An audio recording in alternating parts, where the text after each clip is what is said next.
Hello and welcome to Duisenberg, California. This is the Lost Dutchman's Mining Association's camp in Southern California. It's about a 2-hour drive north of Los Angeles. This is one of my favorite camps. It's always beautiful out here.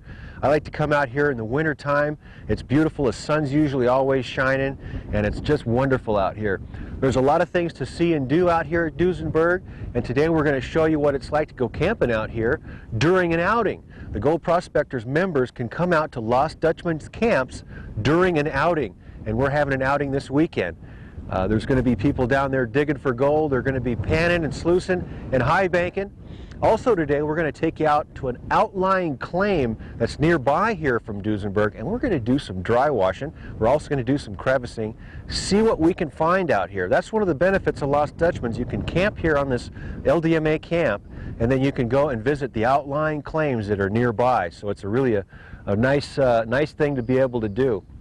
You see there's plenty of room for camping. There's about 180 acres here at Duisenberg. And we're also going to have, when we get all done with the common operation at the end of the outing here, we're going to have a gold draw, and you're going to get to see what people get in the gold draw. It's a lot of fun, so we'll see you. You stay tuned.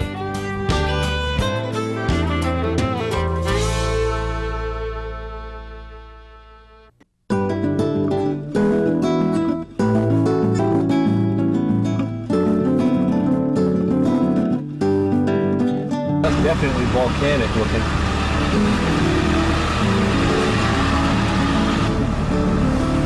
How's it going? Good. What's happening? Oh, just out trying to make some digs. Anybody find any color? Not yet. Not yet. I'm just looking for some areas, taking some pictures, and looking for some areas to pull a couple buckets out of. There's some nice, going up that way, you see some older, some tailings, big old mounds of tailings from probably when they had the mine. Looking pretty good.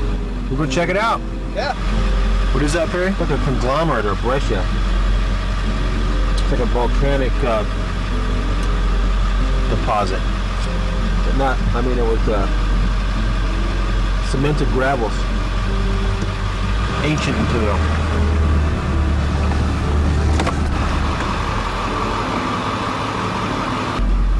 Oh, it looks like a prospect.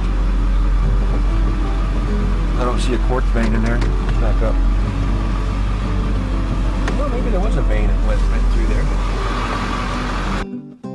There's the mine. We must be getting up to the upper end of the property.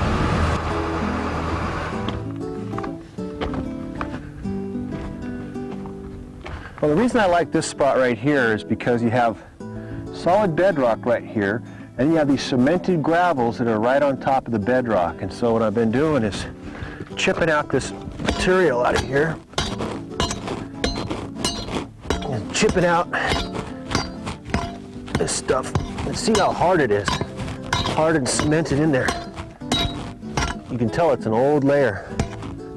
And it's really hard. It's a lot of work, but we got to get a sample, see what's in there. And then we can scoop some of this stuff up.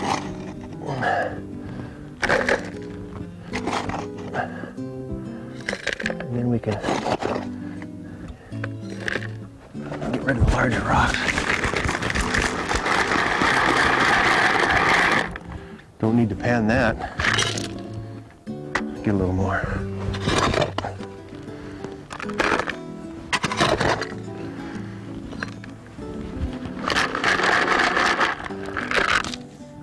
We'll go pan that out and see what's in there. Well, I got my trusty tub of water here. Gotta get the material loosened up real good. Break up any clay. And it's always fun. I always enjoy checking out a new claim. You never know what you're gonna find. Came out here today and it was really pretty out here. It's a beautiful canyon area, and it's been nice. It hasn't been too cold. Been about in the mid-60s or so.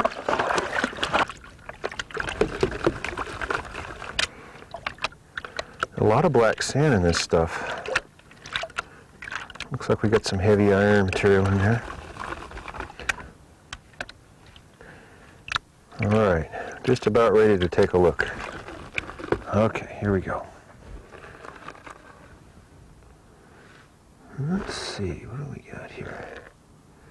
Definitely lots of black sand. Well, there's a color. There's color here. Yeah, look at that. I'll be darned. Gold!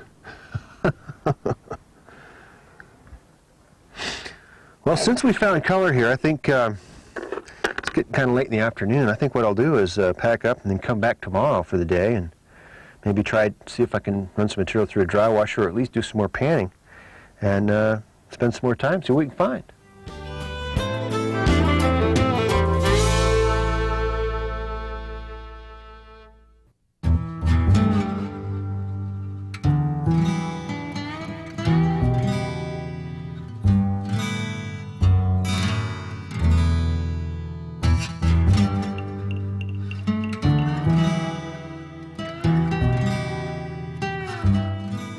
Perry's returned to the Iron Canyon claim located about 2 miles from the LDMA Duisenberg camp. He did some test panning the day before and found a couple specks. Now he's come back and set up his dry washer. Let's see how he does.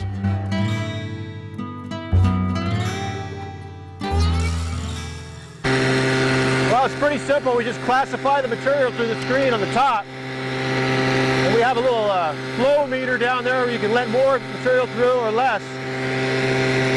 And the material I'm running, it was going to rain in here, so it's kind of wet. And when you have wet material, I like to run it through a couple of times so it'll dry it out a little better.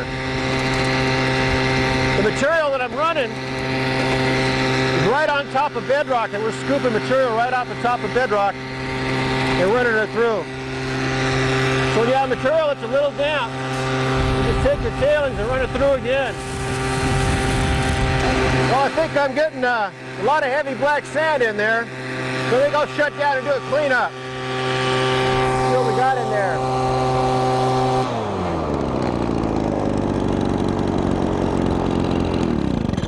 All right.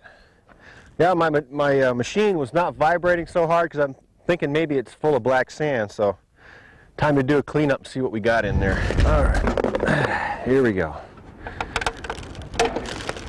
This is always the fun part, seeing what you got in there.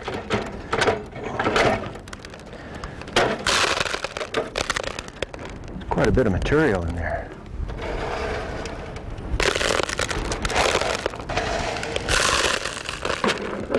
Get that all in our pan. One thing about a dry washer, it's pretty easy to clean it up.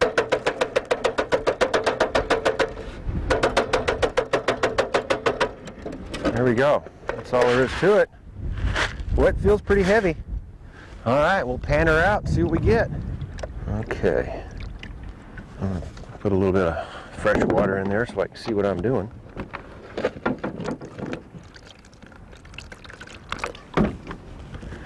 All right, here we go. A lot more black sand. Some lead. Some color.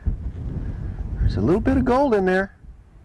I see probably about a dozen flakes, something around that area. There's color here. You're not going to get rich, but there's some. You're going to have fun and get a little exercise and some fresh air and a little bit of gold. You never know, you could hit a pocket and do real well in here.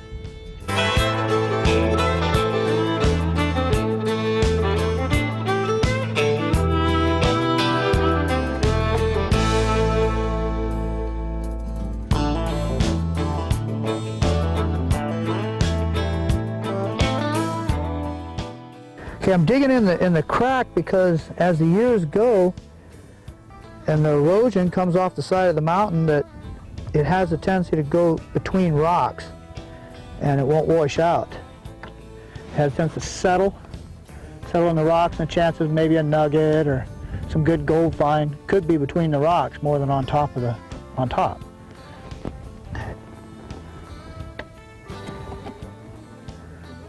old miner taught me this. And I think they know more than what I know, so. I was up at the Scott River and a guy showed me some tools like this, and he said he had bought them at a like a mining supply. And so I went home and I made up some out of some different rods and different garden utensils, and then just kind of changed some shapes to be able to go more straight in and pick it up and come straight out with it, so you don't have to quite bend your arm a little bit. But it's made out of all thread, and what I do is I pound it down on the side so it gives it more strength, so it don't bend, and it holds its shape. And then see, now I got the teeth on here, and it helps scraping the sides of the rock. All thread is a long rod with thread on it that you can put any length, like a giant long bolt. And you can put a nut on it, and you can put the nut anywhere you want on it. I just heated it up, pounded it out into a spoon shape, and then pounded the sides to get some of the tensile strength back in, so it's real strong in those areas where the bend is. The purpose of this tool is to scrape the sides of the rocks a little bit better than a smooth surface. It'll actually, see the teeth? But if I find any gold, I'll bring it up here and show it to you. I joined Lost Dutchman's because there was more open mining areas, more claims, and a lot better camp facilities from what I was told. And I like it. It's a lot of fun. I've been meeting with the outings now and the commons for about 3 years now, and I'm really having a lot of fun. I think the cost is reasonable because of all the other campsites that people, the camping clubs and things like that they get into, and they don't have anything to do. They just go out, camp, and that's it. Well, here you got things to do.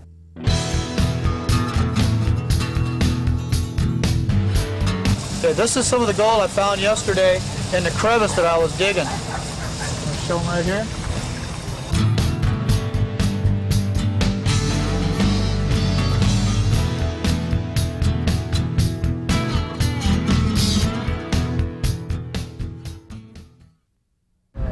What do you do if you want to go dry washing and it's raining? Well, you leave the dry washer in the car and you set up a water recirculating high banker. That's right, folks. We're out here at Duisenberg. We're having an outing out here. And I think it rains in Duisenberg maybe 3 days out of the year, and it just happens so we're here on one of those days. It's been raining on and off here for the last few days, and so it's really hard to do any dry washing. So what we've done is we've set up a series of tanks full of water, and we're recirculating that water through a high banker. So we're going to go through and take a look at this operation and kind of see how you set up, maybe give you some tips and pointers on running a water circulating system in the desert. Now this is a picture of determination. If you want to go work it in the desert and it's raining, this is a setup you need right here. You can see they've got a high banker set up there, and they've got a sluice box added onto the high banker to kind of give them some room to work with down there. They've got a kind of a horse watering trough, and that's sort of like a pre-settling pond where the main material that comes out of there, the heavy material, they can settle out of there. Now the lighter fluff's going to come down into this first tank, and from there it settles into this tank, and that's where they're taking the material and pumping the water from this tank back around up into the sluice box. So they've got 3 settling systems, and over time what happens is water will leak out of this system, and as they're shoveling out of there, they're losing water. So what they have is they have some barrels set up over there, and they pump water out of those barrels to keep the system full of water. Every once in a while, this gentleman over here that's tending next to the pot, what he does is picks up a screen, he'll pull the material, rocks or whatever that comes through, and dump out the roots and stuff so that it doesn't plug the system up, the pump and system up. There's another screen over here, so you keep the water clean, and you keep the roots and grass and stuff out of it, and then you just shovel through, and there you go. It's a recirculating water high banker in the desert.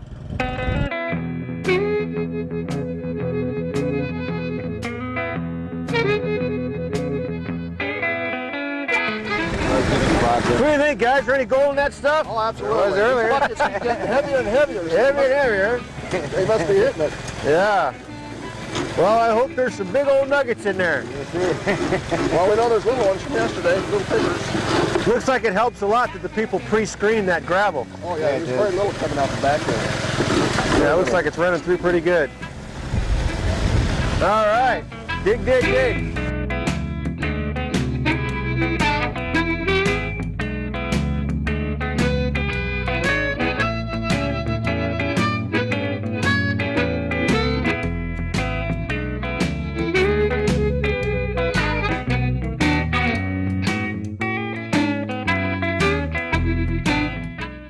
Classifying the rocks, taking the larger rocks away from the smaller dirt particles, so because most of the gold is found in the dirt, not in the large rocks. So we take the rocks out first.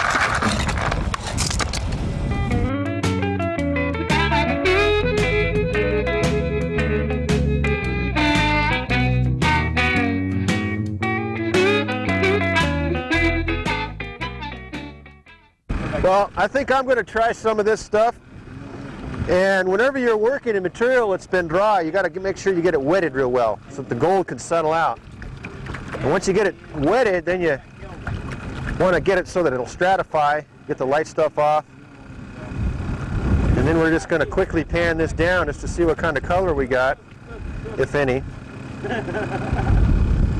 Pick the larger rocks out. Good looking material anyway. Not a lot of black sand. Yeah. Well, that's really what you're looking for. If you find a lot of black sand, eventually you're going to run into a gold layer in there, probably. Most usually, anyway. Okay, let's see. Any color in that one? Black sand, black sand, black sand. There's a piece. Look at that. Yeah. All right. There we go. Another little piece over there. Yeah. There's gold in there. Yeah, there's gold in there. Yeah, one gold. Yeah, it's still sitting there. It's gold.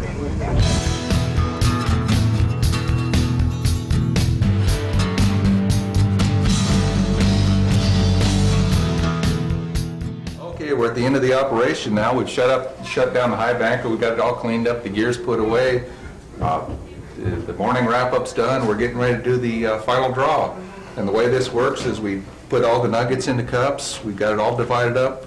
We've got the local gold in here, and if we run a little short, that Perry buys gold from different vendors, and so we always have enough gold here so that everybody goes home with a little gold from our operation. And we've got this divided. In this particular case, we have 170 participants and draws going here, and so we've got them in cups from 1 to 170. And now the lids for these cups, they'll go into a bucket where the line will come through and draw, and they'll get the matching cup that goes with the number that they draw out of the bucket. This is a Lost Dutchman's Mining Association outing where we invite the GPA to come in and become part of the operation. Everybody goes home with some gold. If you want to come to an outing, come on out to the next Lost Dutchman's outing. That looks really great. I'm really pleased with it. Look, make good earrings. Well, what's your favorite thing about being a Lost Dutchman's member? You know what? It's just fun to walk around here and enjoy the good times and the good people. It's really great. Fun times. And you can't miss out on the potluck, 'cause that's the best. Yeah, I saw that. It looked pretty good. It was fabulous food. Thanks, you guys. Woo! Blocking the sun. Oh, you got a big sign. No, I got a So, is this your first time to a Lost Dutchman's camp? second. Second? And what brought you back the second time? Because we enjoy it. We like to look around and see what we can find. Come on, Eric, this way. Come on this way, please. All right. There you go, buddy. Say thank you. Do you want to open it up and look? Would you like to open it up and look? A nugget. Wow. I got my nugget. Uh-huh. Okay, let's go see what Eric's nugget looks like. You hold on to that one. Don't drop it. Let's look at Eric's nugget. Wow. Gary. There you go. 40. There you got a bonus. What's attracting you to join? It's so close to home. Having a place we can set up the camper and stay for a while, do some prospecting. What you got there? Got us a little nugget about maybe half penny weight. And? That looked good. Looks great. So what'd you get today? Oh, I did really good. Well, besides the bag of that. What is that bag anyway? Because a lot of people won't know. Well, it's basically the concentrates of black sand. In fact, if you can focus in, you can see some little specks right there on it. Let me see. right? Oh yeah, there's See gold them? in there, huh? Yeah, so this is one of the fine stuff that they don't pull out. The pickers they pull out, and that would generally be these in here. Right here. I don't think you know. There you I go. need you to cut it. You're welcome. Oh, I got a beautiful one. Look at that. I have a lot of people that ask me the question, Perry, can a GPAA member go and stay at an LDMA camp? And the answer to that is yes and no. Yes, GPAA members are invited to the LDMA camps when there is an outing or a function going on at the camp. And no, you cannot go if you're a GPAA member to a Lost Dutchman's camp if there's not an outing going on, so you can't just go on your own. That's the reason there's two clubs. We have the Gold Prospectors Association. As a member of GPAA, you have access to all of the properties and claims and lease sites that are in the mining guide. And if you're a Lost Dutchman's member, then you have access to all of the patented, deeded Lost Dutchman's claims and properties that Lost Dutchman's owns. So that's the difference. If you join Lost Dutchman's, you're automatically a lifetime member of the Gold Prospectors Association. So that gives you lifetime benefits to all of the Lost Dutchman's camps and also lifetime benefits to all of the mining guide properties. So that's the difference, and see you out on the creek bank.